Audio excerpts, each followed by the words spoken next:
My name's Lydia Roberts. I'm an artist living in Brooklyn, New York City, and I do drawing, painting, comic books, decorative stuff, storyboarding, whatever comes up job-wise.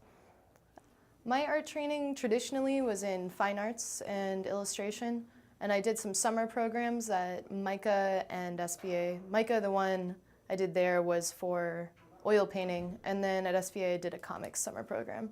And that was eventually what got me to go to SVA for comic books, so yeah. And then from there on, I've still just been doing painting, drawing, whatever kind of comes up.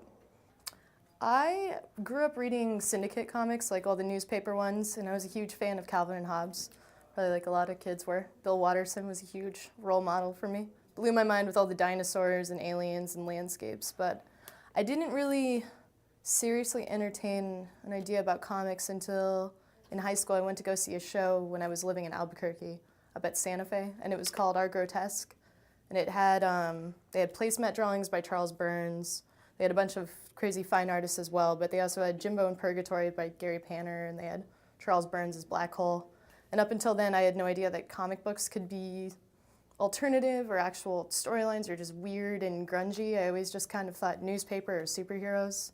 And I didn't really realize, except for maybe Spawn, that there was other stuff out there. So once I discovered that, I started trying to do a little more on my own and reading up on them more, and friends started lending me short boxes. For a living right now? My day job is a decorative painting day job, so I help restore and redecorate a mini mansion on the Upper West Side. I do murals and filigree and pinstriping, and then I do background art and layouts for Just Gable on Trish Trash Roller Girl of Mars, which is being published through Dargaud in France. The first drawing I can remember, although I don't actually remember it, my mom has it in a baby book, is of a Christmas elf, all splayed out, and his feet are all going sideways, like little kid style. And amazingly enough, it's actually kind of drawn, like it's not a stick figure. He has limbs, but I think that was before I knew how to even draw stick figures. So apparently I could draw better, and then I learned how to draw stick figures, and it was years before I could draw figures again. Illustration influences would probably have to be Becky Cloonan and Paul Pope were two huge ones of an inking factor. But I also really like some of the French artists like Enki Bilal or Mobius, where they're getting kind of fine-liney and weird, kind of grotesque coloring going on. But I guess otherwise too, I was also always a fan of like Dürer, like the classic etchings that he did. And a lot of fine artists too, like, I mean, even just like classical Baroque ones. I was always into the strong, active poses where they're kind of doing stuff.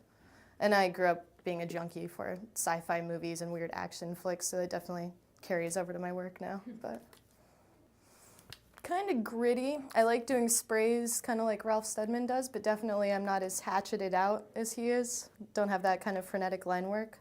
But I still tend towards realism. Even when I try to go stylistic, I get carried away and I get obsessed with the details. But I'm a fan of the black and white or high contrast. Although once I get into ink work, I might start over-rendering quite a lot, but yeah. Oh yeah. So over-rendering is definitely easy to get stuck in. I think it's a habit of mine from illustration and fine arts where you have a one-shot kind of picture that you're working on.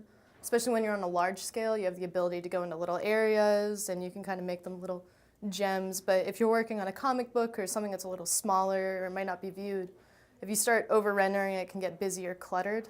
But it's a habit of mine to kind of babysit a piece for a while, and I'm like, oh, I'm working on that fun zombie picture.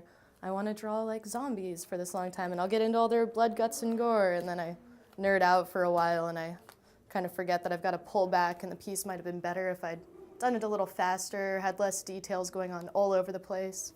There might be some good balance going on or kind of inner editorial work. So more and more I've been trying to pull back and kind of streamline it more, not have unnecessary details there, just have more what needs to be there.